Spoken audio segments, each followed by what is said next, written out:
Buenas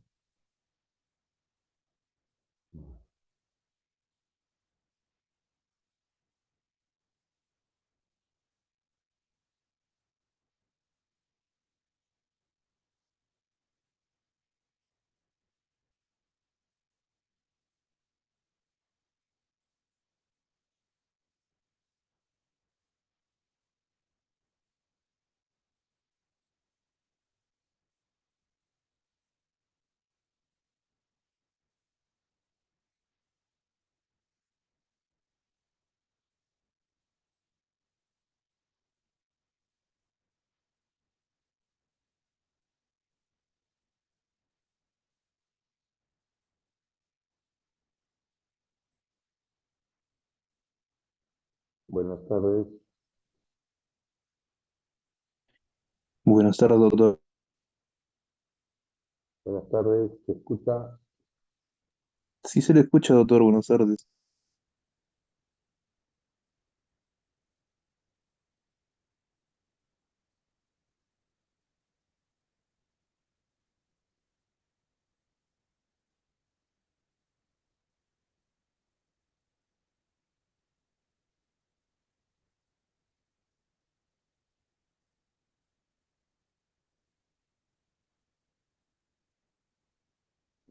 Tengo retorno.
Por favor, ¿se escucha? No tengo retorno.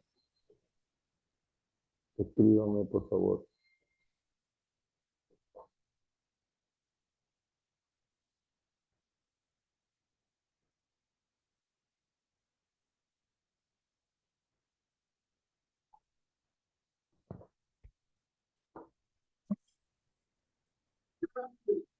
Ya, muy bien, gracias. Gracias.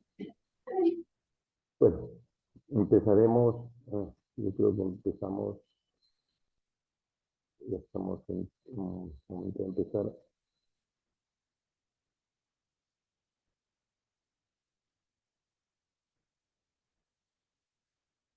empezamos. El tema que nos trae a discutir es asfixia neonatal, la encefalopatía hipoxisquémica, que es una complicación de la asfixia neonatal y la hemorragia intracraneal, ¿no? Primero veamos lo que es la asfixia neonatal. Es un evento preparto, durante el parto, o puede ser en el proceso de nacimiento. En esto cualquier momento se puede dar, mayormente durante el parto, ¿no? Pero las cifras estadísticas que les muestro van a variar de hospital o institución en institución, y también dentro de la institución, revisando año diferente a otro año, ¿no? Lo que significa es que esta asfixia va a haber disminución del aporte de oxígeno al feto, ¿no? Si está intraútero, ¿no? Y esta deficiencia del aporte de oxígeno va a provocar una disminución en la frecuencia cardíaca fetal o neonatal, que es lo primero que se afecta, y va a ocasionar un deterioro en el intercambio de gases respiratorios, oxígeno y dióxido de carbono. Una perfusión insuficiente de los tejidos y órganos mayores, y la definición es básicamente por criterios clínicos, ¿no? Se dice que se cuenta con 4 hasta 5 criterios que nos dan el diagnóstico. Primero va a haber una acidosis, una acidemia metabólica o mixta profunda, ¿no? En una muestra de sangre de cordón umbilical con pH menor de 7,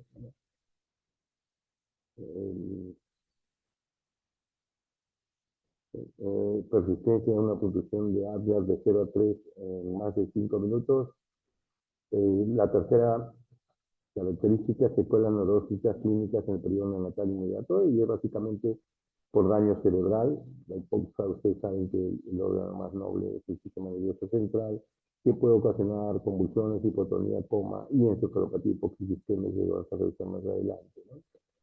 Y en cuarto lugar, tenemos disfunción de múltiples órganos. Generalmente va a requerir muchas veces ventilación a presión positiva mayor de un minuto, algunos lo han agregado como un criterio, ¿no? Pero los que se aceptan son los 4 criterios anteriores: el ATLAS, la acidosis, las secuelas neurológicas y la participación de la hipoxia de otros órganos, ¿no? Acá se trata de unas cifras, pero como les vuelvo a repetir, esto es cambiante, y cada vez tenemos más asfixia porque tenemos un poquito, año a año que pasa, más acceso a los servicios de salud, ¿no? Aunque ahora aparentemente ha aparecido una nueva crisis que va a ocasionar que estas cifras se vuelvan a incrementar, ¿no? Bueno, esto es para que tengan una idea, pero nosotros no preguntamos cifras estadísticas, ¿no? En los países desarrollados la asfixia es mucho menor, en los países de vía de desarrollo es mayor, básicamente porque no se tiene acceso a las vías, a los centros de salud, y muchas veces inclusive hay ciertas condiciones culturales que no creen en los centros de salud, ¿no? En nuestro país se tienen cifras que han ido disminuyendo, pero ahora nuevamente parece que nos están retomando los valores anteriores. Causa natalidad entre 31 y 66%, ¿no? Y miren, el ATLAS más frecuente es en los prematuros, ¿no? Tienen ATLAS más bajo. Además que eso contribuye a su hipotonía propia de la prematuridad, ¿no? ¿Qué mecanismos existen para la asfixia? Estos son principales mecanismos: interrupción de la circulación umbilical, que puede ser compresión o otra acción que comprima, ¿no? Alteración en el intercambio de gases en la placenta, ya está provocada por la placenta, ¿no? Riesgo materno por desprendimiento de placenta, ¿no? Deterioro de la oxigenación materna, alguna afección cardíaca, alguna enfermedad materna que entregue de poco oxígeno. Y finalmente, la incapacidad del recién nacido para mantener una insulación pulmonar, y el periodo de transición con éxito de circulación fetal cardiopulmonar en caso de prematuridad, síndrome respiratorio, depresión respiratoria o traumatismo en la persona. Estos van a ser como causa de asfixia neonatal, ¿no? Esto va a ocasionar factores de riesgo, ¿no? Factores de riesgo, tenemos la diabetes materna, tenemos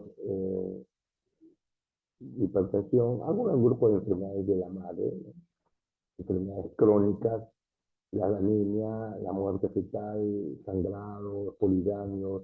La patología básicamente que ocasiona el alto riesgo obstétrico, ¿no? Que también se ve estudio el producto que es el neonato. Lo han estudiado muy bien en ginecología, ¿no?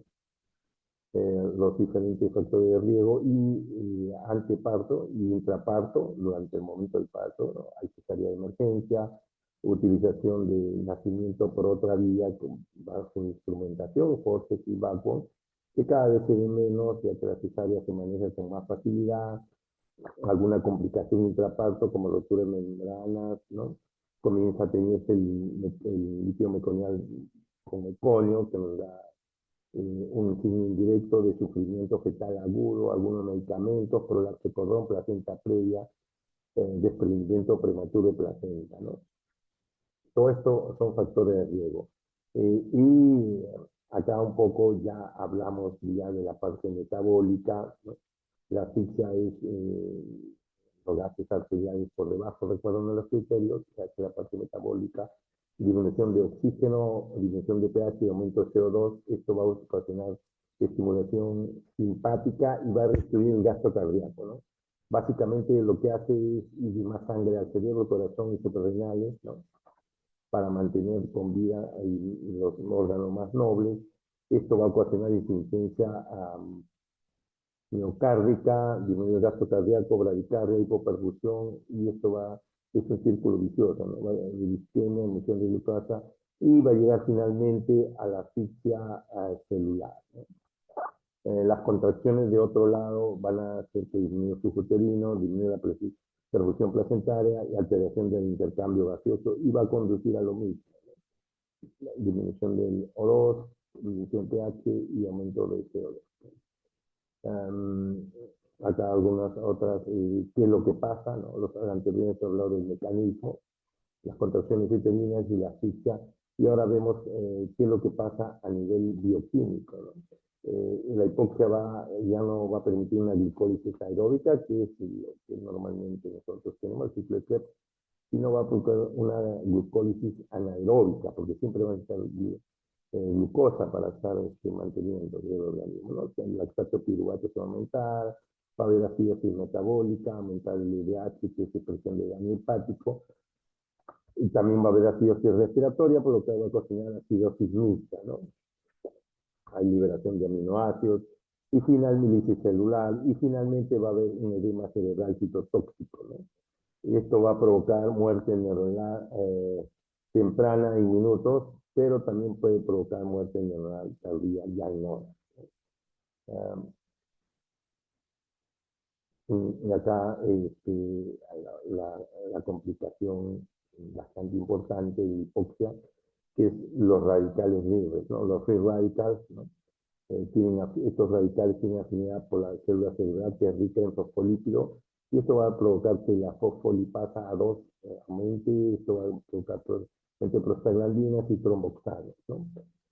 Todo esto va a ocasionar destrucción de la DNA, proteínas y membranas lipídicas saturadas, por lo tanto, inducción de los radicales hidroxilos en hidroxilación, intermediar de las membranas celulares, alterando el transporte de sustancias al cerebro, va a haber acción de neutrógenos y plaquetas endotelio, lo que va a aumentar el factor de activación plaquetario, y esto va a contribuir a la isquemia, a la hipoperfusión cerebral, ¿no? Acá tenemos los free radicals, ¿no? Que son moléculas que entran a las células cada día, ¿no? Y generalmente va a ser es catabolizado, ¿no? Estos free radicals van a dañar las proteínas, ¿no? Una cada 100 daña la proteína y una cada 200 daña el DNA, ¿no? A través de este mecanismo es que se produce este daño, ¿no? Estos son los free radicals, ¿no? Y se ha visto que tienen que ver con el problema de la oxidación y tienen que ver con la asfixia, y que tiene que ver con el estrés oxidativo, ¿no? Y que el DNA en este caso, ¿no? Y tenemos que también se produce el daño proteico, ¿no? Los órganos involucrados en el daño hipoxistémico no es solamente el cerebro, ¿no? También se compromete la parte cardiovascular. Recuerda una de las definiciones que era compromiso de otros sistemas, la parte adrenal, la pulmonar, renal, metabólico, gastrointestinal y hematológico, ¿no? Y en cada uno va a tener una expresión de asfixia, no solamente el sistema nervioso central. Este es el porcentaje de afectación durante la asfixia, el sistema nervioso central de la cabeza, luego el renal, el cardíaco, el gastrointestinal y el pulmonar, ¿no? Seguidamente, ¿no? Casi por ahí están ellos. Ya es un estudio bastante antiguo, ¿no? ¿Qué efecto va a producir sobre cada órgano? Sería en el intestino, va a provocar enterocolitis necrotizante, pérdida de la mucosa, perforación. En el riñón va a provocar necrosis tubular y medular, parálisis vesical, alteraciones en el sistema renino-angiotensina. Sobre el sistema cardiovascular va a haber redistribución del flujo, va a haber isquemia miocárdica, puede haber inclusive llegar a la necrosis miocárdica, insuficiencia tricuspidia, va a haber defectos de conducción, hipertensión, puede haber hipervolemia, aumento de la presión pulmonar, disminución de las reservas miocárdicas de glucógeno, que va a contribuir a insuficiencia cardíaca más adelante, ¿no? Los efectos metabólicos, ¿no? Tenemos que producir hipoglicemia, hipocalcemia, acidosis metabólica, hipomagnesemia, aumento de triglicéridos, aumento de catecolaminas y el daño tisular y celular va a verse con aumento de los productos nitrogenados, aumento de CPK y LDH, aumento de fósforo y aumento de santina. Efectos sobre el aparato respiratorio. Va a haber aumento de la resistencia vascular pulmonar, ¿no? Inclusive puede llegar a la hipertensión pulmonar, disminución de consumo de surfactante básicamente, ¿no?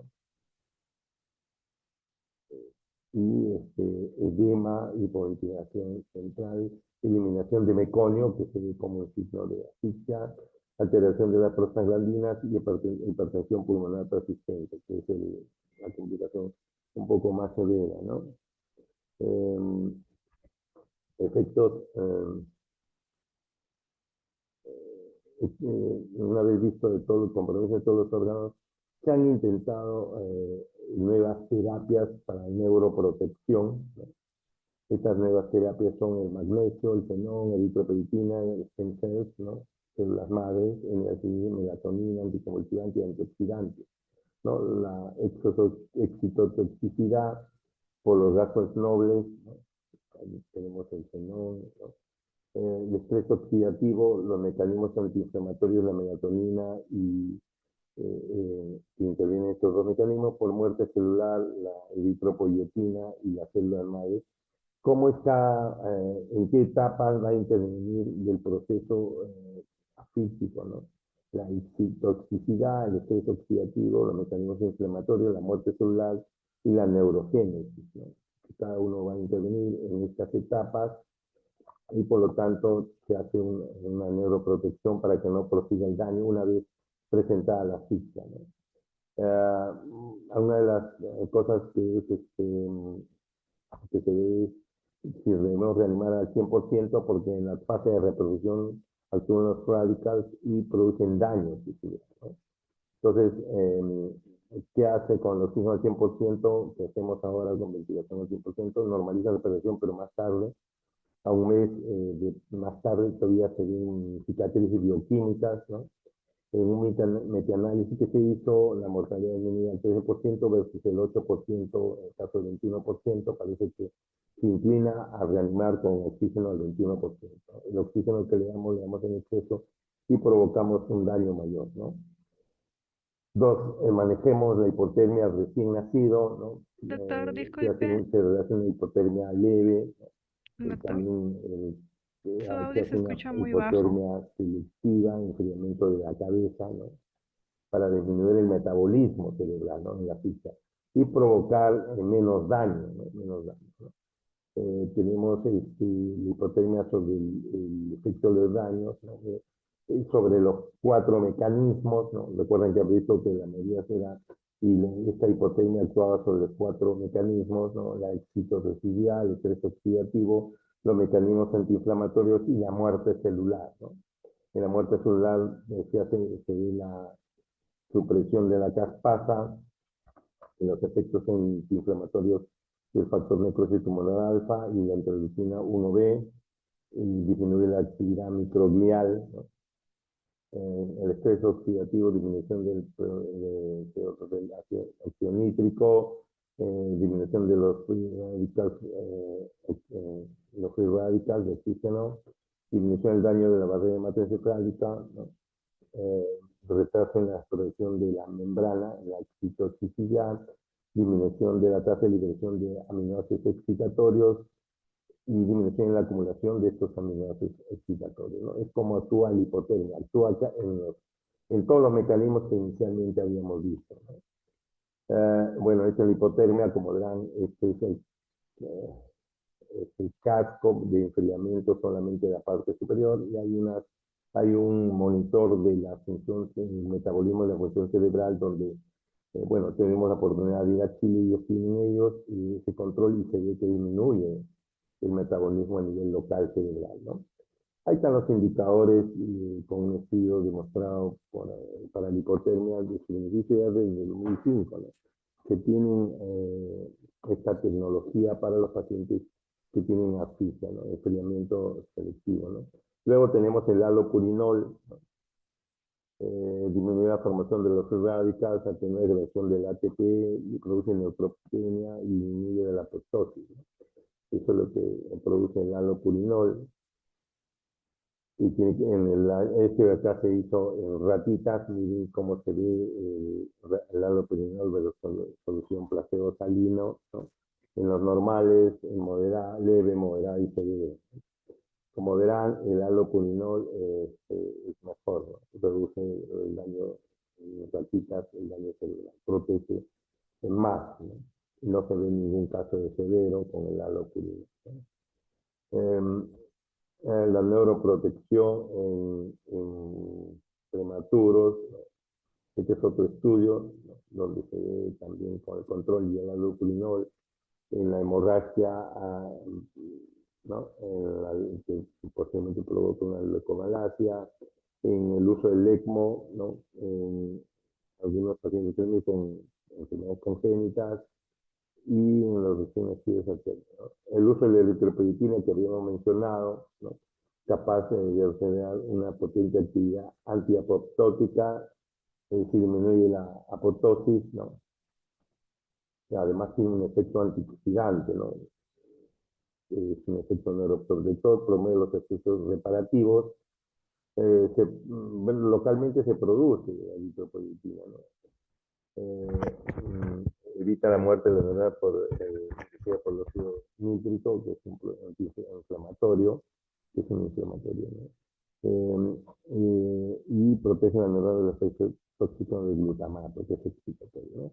Es neurotrófico y afecta la neurogénesis, ¿no? Se administra básicamente dentro de las 48 horas, y hay la dosis que digamos 300 o 400 por kilo durante 2 semanas. Esta es la forma como actúa la eritropoyetina en el cerebro, la eritropoyetina, ¿no? Y el factor de crecimiento del hemisferio vascular, a nivel del factor de hipoglucemia inducible, sobre el monóxido de nitrógeno, ¿no? Sobre la citotoxicidad, ¿no? Daño neuronal causado sobre los receptores NMDA y AMPA, ¿no? Sobre la caspasa y sobre la apoptosis. Es como actúa la eritropoyetina. Y acá un estudio también que demuestra laboratorios favorables de la eritropoyetina, ¿no? Y en adultos también se ha demostrado que es positivo, ¿no? Pero nosotros también se ha encontrado en neonatología algunos resultados positivos. Los gases nobles como el xenón y argón tienen efecto neuroprotector en modelos experimentales. Se piensa que debido a su capacidad de histotoxicidad, ¿no? Mediante la modulación de los receptores glutaminergico MDA, ¿no? Luego el xenón, ¿no? Que se utiliza como anestésico, es un N-metil antagonista, el receptor de aspartato, ¿no? A nivel de, todos ellos actúan a nivel de neurotransmisores, ¿no? Básicamente, cruza fácilmente la barrera hematoencefálica, tiene efecto rápido, puede ser retirado rápidamente, ¿no? Y tiene algunas propiedades cardioprotectoras, ¿no? La melatonina, que es otro medicamento que ahora se usa para regular el sueño en un niño más grande, ¿no? Que se produce por la glándula pineal, regula el ritmo circadiano, por eso te hace dormir bien a los pacientes. Tiene un notable poder antioxidante y antiinflamatorio y tiene la capacidad de atravesar la barrera hematoencefálica, ¿no? La melatonina es el menor de los radicales libres y peróxido de hidrógeno radical hidroxilo, ¿no? Estimula a través de la estimulación de las enzimas antioxidantes, como es la glutatión pericilasa, reductasa y glucosa 6-fosfato deshidrogenasa y la superóxido dismutasa, ¿no? A través de esto es que mejora la dosis que se puede dar, la melatonina. Las células madre, ya es bastante conocido, van a facilitar reparación y regeneración cerebral dañada por la asfixia, ¿no? Puede provocar aumento de la producción cerebral y la neurogénesis, disminuir la inflamación, conserva el intestino endógeno y la producción de las células dañadas, ¿no? El sistema endocannabinoide, que tiene que ver con la marihuana, ¿no? Que evidencia los que están en desarrollo normal y sus funciones. A bajas concentraciones en el cerebro por lesión sugiere que produce un sistema neuroprotector endógeno, ¿no? Promueve la sobrevida celular. Los agonistas que a nivel sintético muestran protección eficaz de la materia gris, ¿no? ¿Qué es lo que se hace, ¿no? Agonistas, no, pero tiene que ver con el cannabinol de la marihuana, ¿no? La N-acetilcisteína, que he usado para muchas cosas, como un glucolítico, pero tiene un efecto antioxidante, ahí lo mencionan también, ¿no? Es un secuestrador de radicales libres, es capaz de contribuir a mantener el glutatión regulando una forma de estrés oxidativo. Bueno, es ampliamente conocido cuando se emplea para las vías respiratorias, ¿no? Y se logra una mayor reducción del volumen celular insalzado, ¿no? Puede atravesar la placenta, bueno, tiene algunos efectos prometedores que todavía están en estudio. Y tenemos algunas herramientas predictivas de la asfixia perinatal, que es el LAPGAR, ¿no? Que tiene una sensibilidad mayor al 10% a la media niños. Comparar el cerebral muchas veces tiene un LAPGAR normal, ¿no? Un LAPGAR menos de 30 a los 20 minutos se asocia con 59% de mortalidad y 57% de riesgo de parálisis cerebral, ya a los 20 minutos, ¿no? Más de 30 minutos se asocia a 80% de riesgo de morir, ¿no? Eso ya deberíamos dejar ya de reanimar posterior a eso, ¿no? Ya te muestra un cuadro estadístico de acuerdo al pronóstico que podría tener si no logramos reanimar a él. Mientras más pronto mejor. Si más se demora el pronóstico, peor, ¿no? Acá hay un índice de morbilidad, ¿no? Que se hace con el área, el de gases, y sea una puntuación, ¿no? Lo cual nos va a dar una puntuación de mayor o igual de 6, ¿no? Que nos va a ver todas las sintomatologías que ahí se presentan, ¿no? El pH de cordón no es muy sensible ni específico, ¿no? Se asocia con riesgo de secuela neuronal cuando el pH es menor de 7, ¿no? Bueno, el encefalopatía de Carnat, que es lo que el indicador más conocido.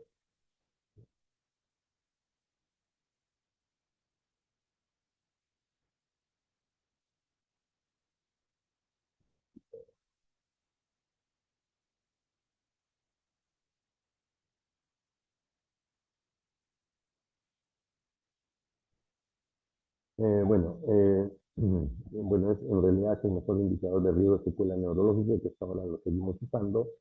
Son importantes la severidad y duración de los síntomas. La encefalopatía leve o ausente tiene un pronóstico normal, pero la encefalopatía severa muere o queda con secuelas neurológicas, ¿no? Los indicadores de mal pronóstico, asfixia de Apgar menor de 3 a los 10 minutos, un estadio 3 de la clasificación de Sarnat que habíamos mencionado, las convulsiones difíciles de tratar y prolongadas, algunos signos de anormalidad neurológicas a las 2 semanas de vida, persistencia de hiponicidades intensas de la ecografía al mes de vida, una tomografía con anormalidades, si se hicieron encefalomalacia y una liguria persistente por más de 36 horas si quiere daño renal, ¿no?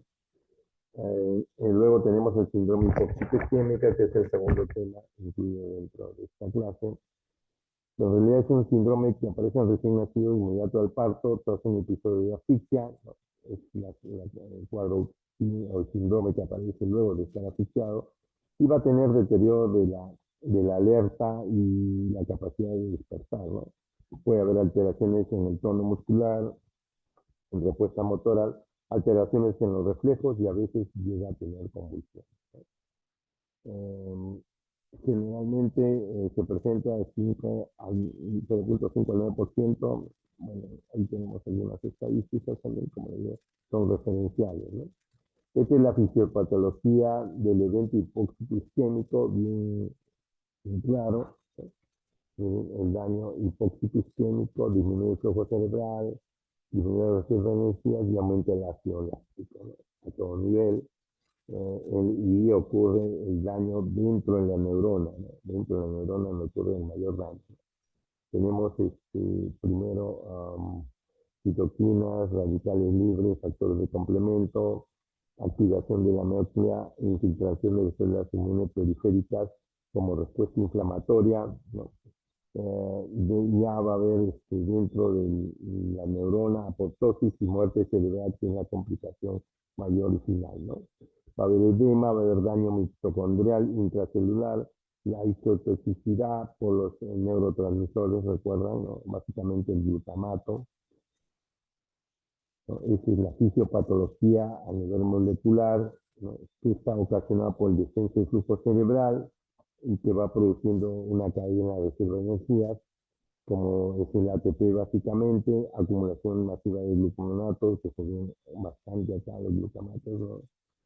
Conlleva a la pérdida de homeostasis iónica en la membrana celular y consigue acumulación de potasio en el extracelular y de sodio y calcio en el intracelular, ¿no? Y esto va a resultar una despoblación membrana postsináptica, daño mitocondrial y producción de free radicales libres, ¿no? Esto va a producir una cascada inflamatoria, ¿no? Mediada por las células inmunes periféricas, liberación de factores proinflamatorios, el COX-2, y activación microbial. Hay dos sistemas inflamatorios, ¿no? Uno es el COX, ¿no? Y el otro no lo vamos a mencionar, son nosotros el COX-2, eventos que pueden estar en una estancia de muerte celular, ¿no? La fisiopatología va a haber una falla energética primaria, puede haber hipoxia a nivel fetal, disminución del flujo cerebral, ¿no? Y va a enterarse la bomba sodio-potasio, va a haber nuevos ATPs y glutamato, ¿no? El glutamato nuevamente, la cistotoxicidad, la glucosa, el oxígeno y el ATP va a provocar más lactato y produce aumento del sodio y calcio intracelular, necrosis, y la ruptura va a liberar inflamatorios, mediadores inflamatorios, ¿no? Puede haber necrosis en la falla primaria, secundaria como en la primaria, ¿no? Entonces el daño que se produce finalmente, la falla energética secundaria después de 6 a 48 horas, hay sobreproducción de radicales libres, y toxicidad, recuerdan del glutamato, inflamación. Eh, bueno, las fases del daño hipóxico isquémico van a comenzar inmediatamente tras el daño asfíxico, ¿no? En las etapas van a intervenir los procesos moleculares concomitantes, numerosos tipos celulares, desde neuronas, células inmunitarias, así las células gliales y endoteliales también, ¿no? Hay una fase latente, primero es el daño, recuerdan, ¿no? El daño, y el problema empieza en la reperfusión, les vuelvo a mencionar, ¿no? Va a flotar una fase latente, una fase secundaria y una fase terciaria, ¿no? En la fase secundaria, que tiene que ver con el Pernat, ¿no? Puede haber inclusive convulsiones, en la terciaria puede haber muerte celular tardía, y en la latente puede haber muerte celular, ¿no? En la secundaria hay fallo mitocondrial, En la terciaria va a haber remodelación, astrogliosis y algunas reparaciones. Entonces, tenemos la insuficiencia energética, ¿no? Que no contamos con los ATP suficientes debido a que hay disfunción de la falla sodio-potasio y se van a provocar aminoácidos excitatorios y aumenta el calcio intracelular, ¿no? Finalmente, provoca resolución parcial del edema y acumulación de aminoácidos excitatorios y va a producir una rápida recuperación del metabólico energético, ¿no? Entonces, nuevamente, los mecanismos antiinflamatorios que son en la fase secundaria, ¿no? Tenemos la fase hipóxica isquémica, la fase latente inicial, luego tenemos la fase secundaria y la fase terciaria. En la fase secundaria habíamos visto bastante, ¿no? Estos cuatro componentes, la citocicidad, el estrés oxidativo y daño mitocondrial, los mecanismos antiinflamatorios y la muerte celular, ¿no? Luego, en la fase tercera tenemos persistencia del daño y reparación y regeneración, que también hay problemas con eso. Tenemos una fase aguda, ¿no? Disminución de ATP y fosforoquetinina, lleva a despolarización, aminoácidos excitatorios y excitotoxicidad, ¿no? Muerte de la neurona puede haber temprana y va a depender de qué sector se ha afectado, ¿no? Tenemos una fase latente, donde hay reproducción celular, ¿no? Hay disminución de la actividad encefalográfica con reducción del consumo de dolor, inversamente con el daño, y va desde la primera hora hasta 6 a 24 horas, ¿no? Es de gran utilidad porque hay una ventana terapéutica donde podemos emplear las estrategias de enfriamiento local y podemos intervenir ahí en esta fase latente. Ya tenemos la fase secundaria, que es un deterioro secundario, aumento de los niveles de lactato, ¿no? Todo esto estamos hablando del fenómeno hipóxico isquémico, ¿no? Y la fase terciaria, que es la fase última, hay daños permanentes, esto puede inclusive extenderse hasta años, ¿no? Hay persistencia de alcalosis cerebral, gliosis, activación de los receptores inflamatorios y cambios epigenéticos, ¿no? Bueno, ¿qué mal indicadores más pronósticos existen? Nuevamente la asfixia, el estadio, para recordar, ¿no? Anomalías neurológicas, ¿no? Tomografía normal y la liburia, ¿no? Bueno, hay necrosis neuronal selectiva, según lo que esté comprometido, ¿no? El hemisferio van a provocar convulsiones, los centros moduladores respiratorios, apneas o trastornos respiratorios, la comunidad hemisférica va a provocar hipotonía, déficit locomotor, parálisis faciales y dismotilidad. Esto va a provocar finalmente características crónicas caracterizadas por la parálisis cerebral, déficit cognitivo y algunas convulsiones, ¿no? Puede provocar el estatus marmóreo, ¿no? Hay temblores, ¿no? Básicamente por afectación de los ganglios basales y el tálamo, ¿no? Esto se expresa por corea, pitosis, distonía, ¿no? Puede haber una injuria cerebral parasitical, que es un compromiso de sustancia blanca inmediatamente adyacente. Esto provoca debilidad muscular, ¿no? Mientras más fiscal es más débil. Puede haber cuadriplegia, que va a comprometer ambos extremidades. Puede haber lesiones isquémicas focales o multifocales, ¿no? Esto va a provocar muchas veces convulsiones o hemiparesias. Puede haber leucomalacia periventricular, que ya es más grave, ¿no? Más frecuente en los prematuros, ¿no? Y muchas veces están asociadas a otras infecciones, ¿no? Y hay secuelas en este caso, ¿no? ¿Qué pruebas se le van a solicitar? Para ello tenemos las pruebas de ecografía, tomografía, resonancia magnética y electroencefalograma. Básicamente son exámenes por imágenes y la parte eléctrica del electroencefalograma, ¿no? Este permite la clasificación de Sarnat, Sarnat 1 que es leve, Sarnat 2 que es moderado y Sarnat 3 que es severo, ¿no? El estado mental va a ser en el Sarnat 1 hiperalerta, irritable, y el Sarnat 2 está letárgico y el 3 ya más grave está en coma, ¿no? La clínica, la forma leve, la forma moderada y la forma grave, ¿no? Más o menos máximo 24 horas la forma leve. La forma moderada se inicia en las primeras 12 horas de vida, y la forma grave puede llegar a coma, ¿no? Que es ya más complicado, ¿no? Ahí tenemos igual leve, moderado y severo, ¿no? Que son similares, ¿no? Luego tenemos la parte de diagnóstico diferencial, ¿no? algunos indicadores con el agar, donde vamos a evaluar la sintomatología neurológica y la extraneurológica, es decir, el compromiso de otros órganos, ¿no? ¿Qué pruebas complementarias se pueden pedir? Que ya habíamos mencionado. Signo de mal pronóstico de encefalitis poxistémica, ¿no? Altar bajo, duración de los sistemas neurológicos, apneas y convulsiones y alteraciones en los estudio por imágenes o en el electroencefalograma. Finalmente, la tercera parte vamos a ver lo que es hemorragia intraventricular. Generalmente se producen más en prematuros. A cada momento vemos que hacemos ecografía transfontanelar, ya le estoy diciendo transfontanelar, que es la base, ¿no? Acá algunos estudios, algunas estadísticas, más frecuentemente más prematuros son, ¿no? Y van a ocurrir en las primeras 72 horas de vida, ¿no? Pueden aparecer de 24 a 48 y progresar, ¿no? También se debe hacer una ecografía entre 4 y séptimo día, y ahí cada semana, mensual, ¿no? Debemos ir controlando así posteriormente si ha habido una secuela. El diagnóstico, básicamente la hemorragia es clínico, de repente es un niño que tiene bien, se deteriora, ¿no? El segundo es el estudio ecográfico de cajón no invasivo y a la mano, ¿no? Porque no tenemos un ecógrafo dentro del servicio, ¿no? Un estudio de líquido cefalorraquídeo sería finalmente para complementar el estudio, ¿no?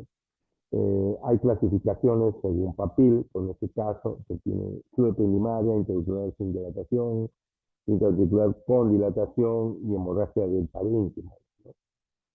Bueno, en realidad es según papil, ¿no? ¿Qué aspectos anatómicos y fisiopatológicos? Generalmente lo que sangra es la matriz seminal, ¿no? La matriz seminal es la que sangra, ¿no? Porque hay bastante inmadurez en esa zona, ¿no? Y ahí tiene alta celeridad, muy activa, es ricamente vascularizada, ¿no? Y su red vascular está inmadura, ¿no? Ahí es donde debemos buscar y vamos a encontrar hemorragia, ¿no? Bueno, ahí tenemos las perlas de Skinner, ya que es parte anatómica, ¿no? En la parte de generalmente hay una autorregulación que hace a veces, si son pretérminos, las arterias van a perder rápidamente la capacidad de proteger el lecho capilar contra las variaciones de presión. Entonces, una variación pequeña de presión, le damos mucho líquido a un prematuro, rápidamente sangra. Y peor si está asfixiado, ¿no? Estas son algunas cortes anatómicos de hemorragias, como pueden apreciar, ¿no? Hemorragias intraventriculares, ¿no? Mayormente, ¿no? Acá tenemos los factores de riesgo intravascular, vascular y extravascular, ¿no? La intravascular, flujo sanguíneo cerebral, volumen sanguíneo, trastorno de coagulación. La vascular es fragilidad de la microestructura, localización en una zona limítrofe. Y la extravascular, hay un sostén vascular deficiente, una actividad fibrinolítica aumentada y una disminución postnatal de la presión de los tejidos que la producen, ¿no? Puede ser otra forma de clasificarlo, ¿no?